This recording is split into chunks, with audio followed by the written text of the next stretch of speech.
आगे बढ़ते हैं। प्रदेश में विधानसभा चुनाव की हलचल तेज हो गई है। ऐसे में हर पार्टी जनता को लुभाने का काम कर रही है।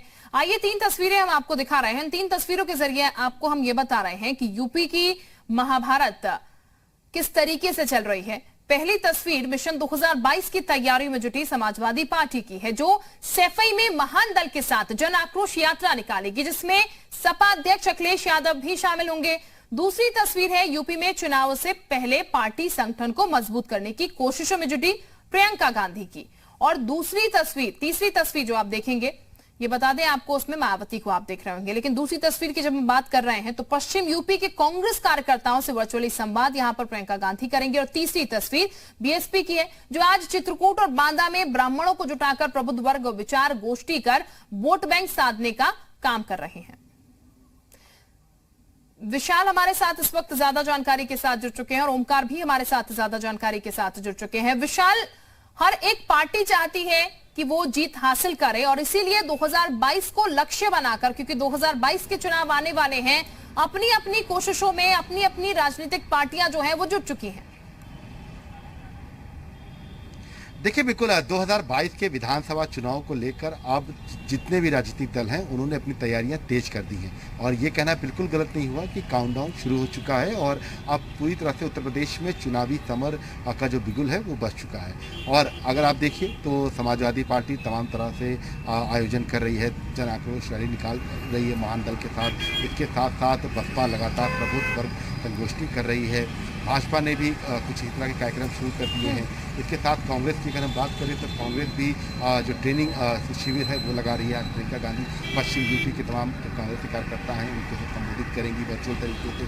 तो ये कहना बिल्कुल गलत नहीं होगा कि तमाम वर्ग विशेष को ध्यान में रख के तमाम कार्यक्रम किए जा रहे हैं। हालांकि चूँकि कोर्ट की तमाम गाइडलाइंस हैं, ऐसे में जातीय सम्मेलन को पूरी तरह से रोक है और इसी वजह से सम्मेलन नाम ना देकर कुछ अलग अलग तरीके का नाम दिया जा रहा है। प्रबुद्ध वर्ग दे दिया जा रहा है, तो कभी किसी वर्ग विशेष को ध्यान में रखते हुए किसी महापुरुष का नाम दे दिया जा रहा है सम्मेलन को या रैली को। तो इस तरह की चीज़ें जो हैं वो देखने को मिल रही हैं। आज अगर हम बात करें तो बसपा पूर्वांचल में प्रबुद्ध वर्ग संगोष्ठी कर रही है। किशन मिश्रा चूँकि लगातार अगुवाई कर रहे हैं। इसके साथ साथ अगर हम बात करें तो समाजवादी पार्टी महान दल के साथ, चूँकि महान दल उनकी सहयोगी पार्टी है, तो ऐसे में महान दल जन आक्रोश जो है वो निकाल रही है। भाजपा लगातार अपनी कवायद कर रही है बूथ स्तर पर और उस पर लगातार फोकस कर रही है कि कैसे पन्ना प्रमुख बनाया जाए। इसके साथ ही बूथ विजय अभियान जरूर चलाना था, लेकिन पूर्व मुख्यमंत्री कल्याण सिंह की मौत के देहांत के बाद इस बूथ विजय अभियान को रोक दिया गया है अभी। इसके साथ ही समाजवादी पार्टी भी अपनी का जो प्रमुख सम्मेलन है वो करने की तैयारी कर रही थी। हालांकि मौसम खराब होने की वजह से वो दूसरा चरण रद्द करना पड़ा। लेकिन इन सब के बीच में अगर आप देखिए तो सीधे तौर पर जो तमाम राजनीतिक दल हैं वो इस तरह की रैलियां करके, सम्मेलन करके जनता को लुभाने की कोई, बिल्कुल जाहिर है जनता को लुभाने की कवायद जो है वो शुरू हो चुकी है यहाँ पर विशाल, और वो नजर भी आने लगा है। तमाम सम्मेलन जो है उनकी शुरुआत जो है वो हो चुकी है। ओमकार भी हमारे साथ इस वक्त जुड़े हुए हैं। ओमकार, क्या जानकारी आपके पास? यहाँ पर देखा जाए तो 2022 के लिए तमाम सम्मेलन जो है वो शुरू हो चुके हैं। फिलहाल इस वक्त आप कहाँ पर मौजूद हैं?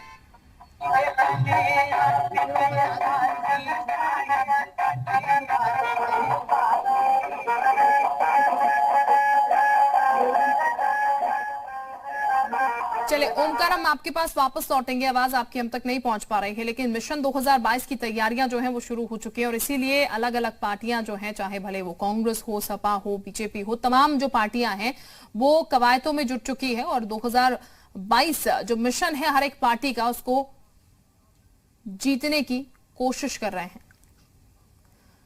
आशुतोष, आपको आवाज मिल रही है हमारी? जी आशुतोष, बताइएगा क्या जानकारी आपके पास, कहां पर इस वक्त मौजूद हैं आप? देखिए, इस वक्त मैनपुरी में मौजूद हूँ मुख्यालय पर। यहाँ जो महान दल की जन आक्रोश यात्रा है वो पहुंच चुकी है और जो केशव देव मौर्य है इसके राष्ट्रीय अध्यक्ष है वो पहुंच चुके हैं। तो महान दल और समाजवादी पार्टी की संयुक्त यात्रा ये है। यहाँ होते हुए कुछ ही देर में ये इटावा के सैफई में पहुंचेगी। वहां पर बताया जा रहा था कि पूर्व मुख्यमंत्री अखिलेश यादव पहुंचेंगे और सभा को संबोधित करेंगे। हालांकि उनका जो कार्यक्रम है वो रद्द हो गया है और अब जो है प्रोफेसर राम गोपाल यादव जो समाजवादी पार्टी के राष्ट्रीय प्रमुख महासचिव है, बहुत शुक्रिया आपका आशुतोष तमाम जानकारी देने के लिए। तो फिलहाल ये बता दें आपको, तमाम रैलियां निकाली जा रही हैं, तमाम कवायदें जो है 2022 को लेकर शुरू हो चुकी हैं। बहरहाल आगे बढ़ते हैं, अगली खबर का रुख करते हैं। विवादित 4 मुनव्वर राणा के बयान को लेकर प्रदेश के कानून मंत्री ब्रजेश पाठक ने कहा है कि जो भी व्यक्ति कानून तोड़ेगा उसके खिलाफ सख्त से सख्त कार्रवाई की जाएगी। जी मीडिया से खास बातचीत में उन्होंने कहा कि कानून सबके लिए बराबर है।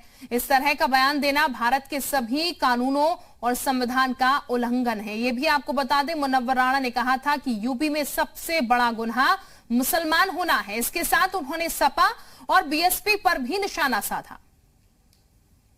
उत्तर प्रदेश में आगामी विधानसभा चुनाव को लेकर सभी पार्टियां चुनावी मोड में आ चुकी हैं। वहीं विपक्ष की तरफ से कई तरीके के तंज कसे जा रहे हैं। हमारे साथ बातचीत करने के लिए कानून मंत्री उत्तर प्रदेश के मौजूद हैं ब्रजेश पाठक जी। सर, कानून लगातार आप कह रहे हैं कानून व्यवस्था अच्छी, एक बयान आता है मुनव्वर राणा जी का, उनका कहना है कि उनका गुनाह है, वो मुस्लिम है, इसलिए उनके साथ में ऐसा नहीं है। जो भी व्यक्ति कानून तोड़ेगा उसके खिलाफ कड़ी कार्रवाई होगी।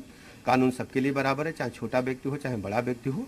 हमारी सरकार, हमारी पुलिस, माननीय मुख्यमंत्री जी ने ये प्रारंभ काल से ही निर्देश दे रखे हैं कि कोई भी व्यक्ति कितनी भी पहुंच का हो, ये कानून तोड़ेगा उसके खिलाफ कानून के तहत हम कड़ी कार्रवाई करेंगे। लेकिन इस तरीके के बयान क्या मानते हैं आप? कहीं ना कहीं लोगों को भड़का मानते नहीं है तो कानूनन उल्लंघन है, संविधान का उल्लंघन है, भारत के सभी कानूनों का उल्लंघन है, इसमें कड़ी कार्रवाई होगी।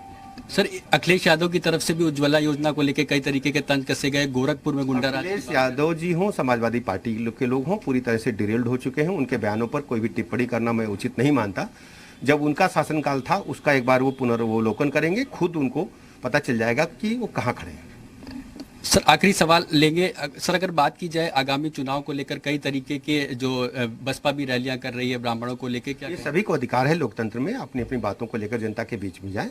भारतीय जनता पार्टी लगातार पूरे 5 वर्ष जनता के बीच में जाकर के अपनी जो सरकार की नीतियां हैं, सरकार के किए गए कार्य हैं, सेंट्रल के जो किए हुए कार्य हैं, प्रदेश के जो किए हुए कार्य हैं, उनके आधार पर हम जनता के बीच में जा रहे हैं और लगातार हम जनता के बीच में रहकर काम करते हैं। सर, आगरा के मामले को लेकर कोई एक्शन होगा क्या?